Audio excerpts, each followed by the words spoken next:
Isa itong bagong brand ng sapatos na nakadesign para sa ating mga tumatakbo. Bago dito sa Pilipinas. Pero itong brand ng sapatos, according sa nagpadala sa akin, Ironsband founded 2008. Ginawa nila ito para sa mga sport enthusiasts. Hanggang ngayon, patuloy nilang dinidevelop para makapag-provide sila ng high quality running shoes. Hindi ko napapahabaan yung nabasa ko guys. Bago ipagpatuloy yung pagtanggap ko sa sapatos na ito, disclosure, itong sapatos na ito ipinadala sa akin ng authorized sellers ng Ironsband para i-test at gawa ng review. Pero hindi ako binabayaran para gamitin o gawan ito ng review. At lahat ng sasabihin ko dito ay based sa experience ko. Baka pwede mo naman i-like yung video ko. Pa-subscribe na rin ako. Wala namang bayad to, malaking tulong ito sa channel ko. Maraming salamat po. Sa aking part, nag-research ako dahil sa nagtataka ko bakit ang mura ng price compare dun sa ibang carbon plated shoes na nire-review ko. Nag-check ako sa Google at tinignan ko yung pangalan na Ironsband. Wala akong nakitang details sa company na ito.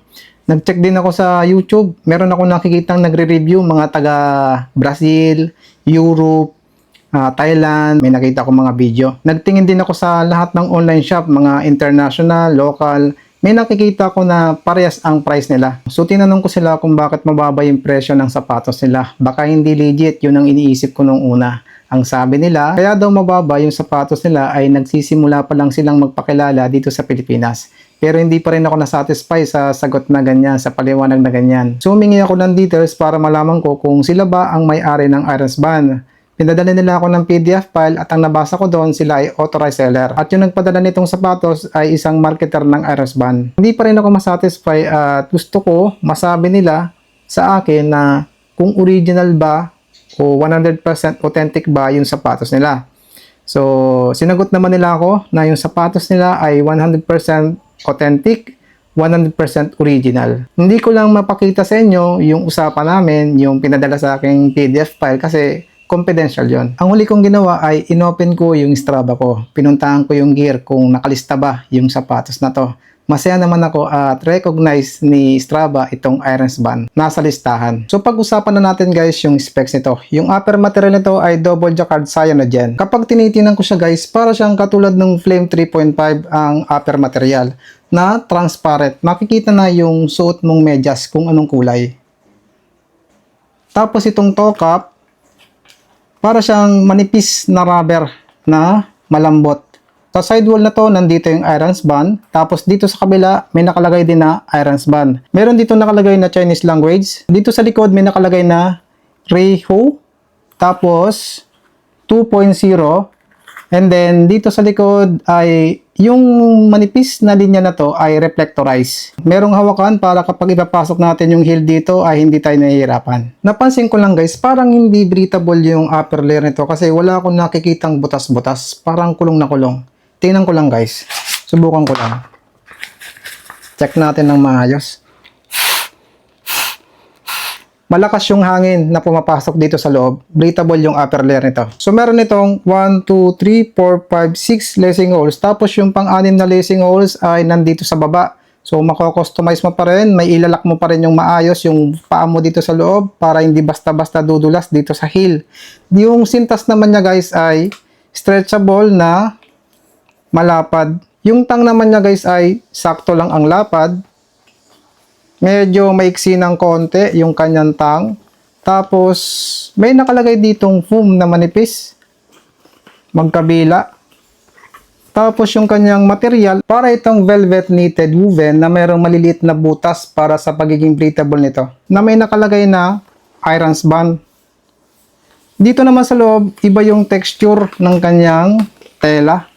Soft. Dito naman guys sa collar lining niya ay manipis. Soft yung nararamdaman ko dito sa loob. Tapos meron siyang dalawang foam, malambot, sakto lang yung kapal. Ito ay heel counter para hindi basta-basta dudulas yung heel mo dito. Sabi nila sa advertisement nila na mas breathable daw ito ng 23% at mas matibay ng 37% yung upper material nito compare dun sa previous version.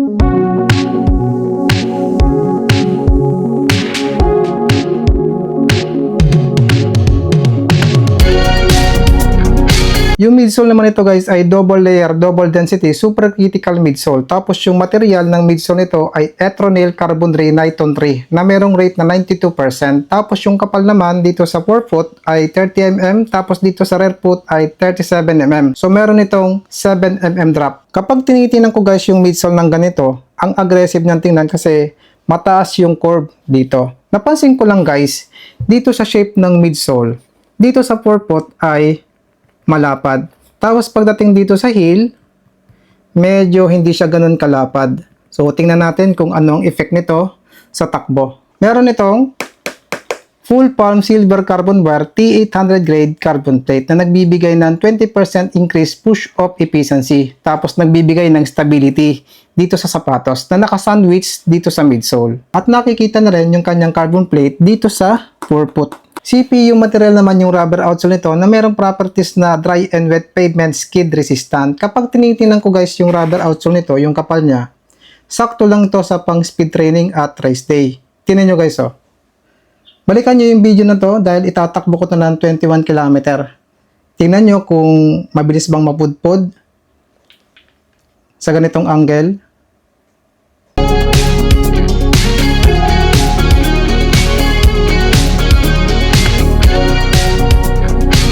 So tingnan naman natin guys yung insole nito. Kapag may bagong brand ng sapatos na tinetest ko, tinitingnan ko kagad yung insole kung maganda. So yung kanyang insole ay makapal, malambot. Tapos meron siyang butas-butas para sa pagiging breathable. Meron siyang support sa arch. Yung kanyang heel ay pa-curve. Tapos dito nakaimbus na malambot. Soft yung nararamdaman ko dito na merong nakalagay na irons band. So timbangin natin guys kung ilang grams ito sa size ko.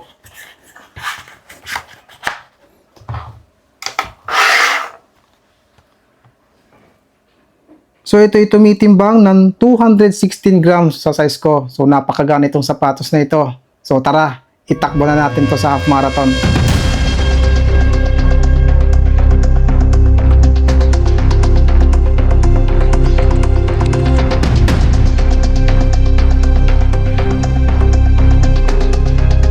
Sinubukan ko to sa uphill.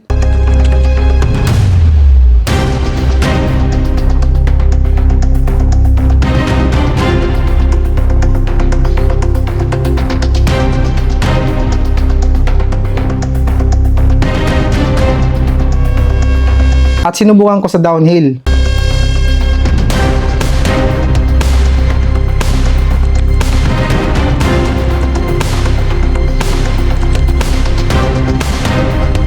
Half marathon, oras 1 hour and 53 minutes, average pace 5 minutes and 23 seconds, max pace 3 minutes and 46 seconds, elevation gain 196, average SR 154. So pag-usapan muna natin guys ang fitting nito sa paa ko. Dito guys, banda rito, papunta rito sa heel, sakto lang yung nararamdaman ko, hindi maluwag, hindi masikip. Pero pagdating dito sa toe box, dito banda, maluwag, palapad. So sa tingin ko, pwede ito sa medyo malapad na paa, normal na lapad na paa, sa narrow paa, at medyo matabang paa. Sukatin natin guys yung insole nito para malaman nyo kung gaano siya kalapad. Sa size 7 nito guys, kung ang sapatos na binibili nyo ay size 8, size 9, size 10, mas lumalapad pa yung sapatos. So ito ay 3.51 inches. Tapos dito sa heel, 2.53 inches. Pagdating naman guys sa sizing nito, ito ay true to size. Kapag ako'y nagre-request sa kanila ng sapatos, lagi ako nagbe-base sa US sizing at Euro. Sa half marathon na takbo ko dito, yung first kilometer ay hindi ko nararamdaman na malambot yung midsole. Pero pagdating ko ng 2-3 kilometers, naramdaman ko na yung pagiging malambot ng midsole nito. Yung pagiging malambot guys ng midsole nito ay parang maligat. Alam nyo ba yon? Parang gummy.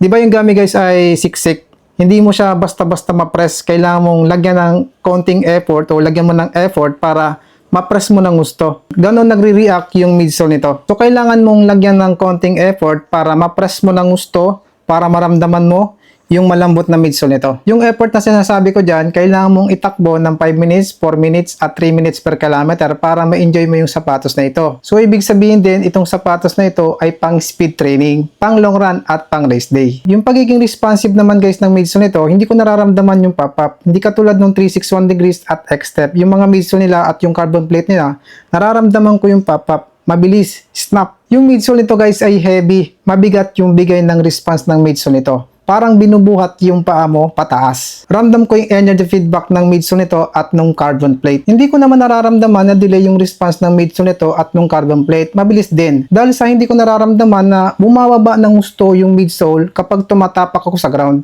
mabilis ding umaangat.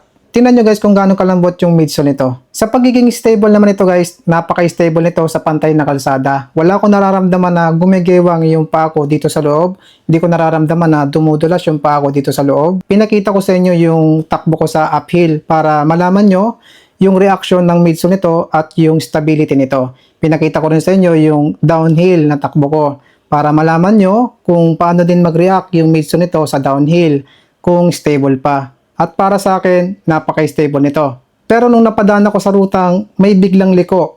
Hindi pa curve yung daan kundi biglang liko, pa-L. Hindi naman ako nakaramdam na mawawalan ako ng balanse. At sa tingin ko, yung hindi pagiging malapad ng heel nito ay hindi malaking issue. Sa pagiging aggressive naman itong sapatos guys, napaka-aggressive nitong itakbo dahil sa napakagaan itong itakbo. Tapos yung rocker niya ay mataas.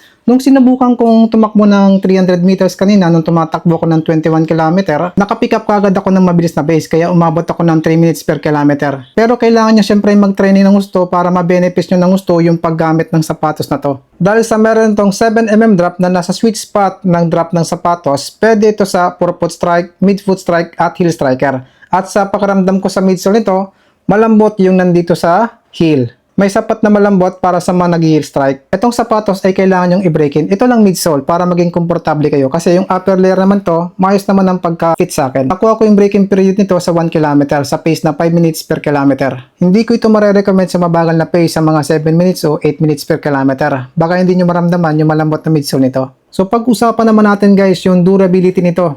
Pagkatapos kong itakbo ng half marathon. Tapos bago lang itong brand dito sa Pilipinas. Tapos nasa 2,000 plus lang ito. So, isa-isahin natin. Tingnan natin kung nawalan ng dikit yung kanyang midsole. Tingnan nyo guys. Nandyan pa rin yung mga dikit.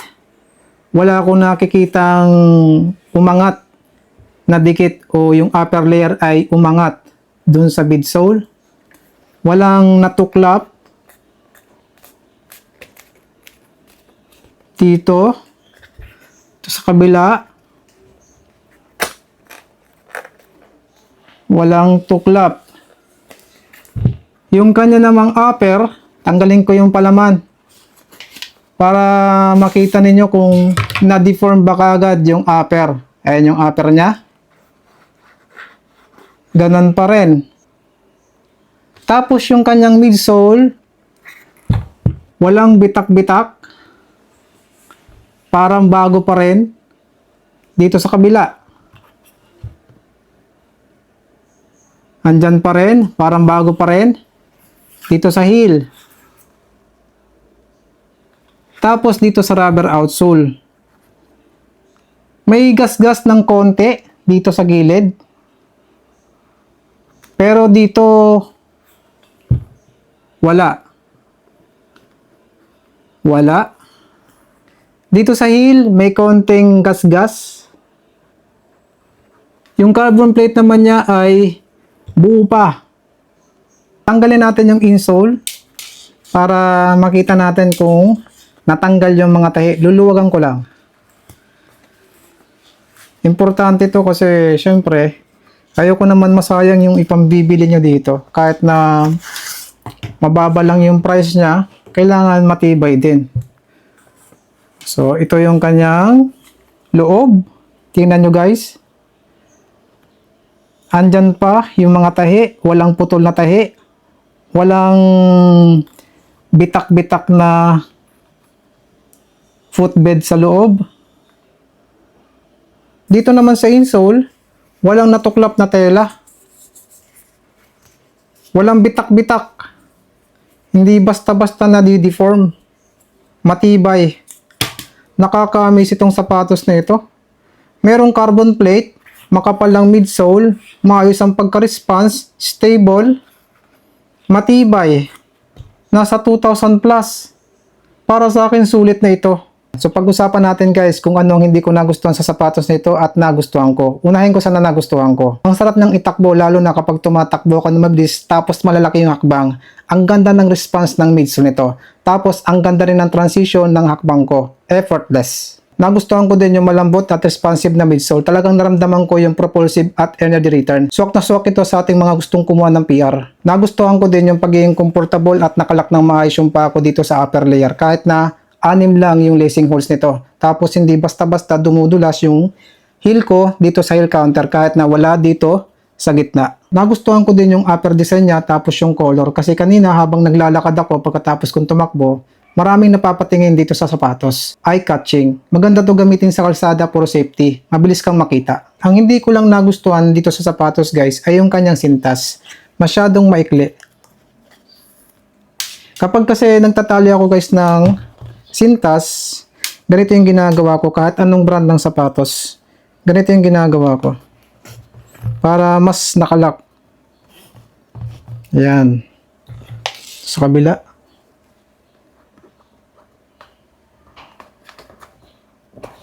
Ginagamit ko talaga yung dulong butas. Ayan, ganyan. Tapos, ipapasok ko lang ganito sa kabila din. Tapos, higitin ko ng ganon. So, itatali ko siya ng ganito. Tapos, isa. Dalawa.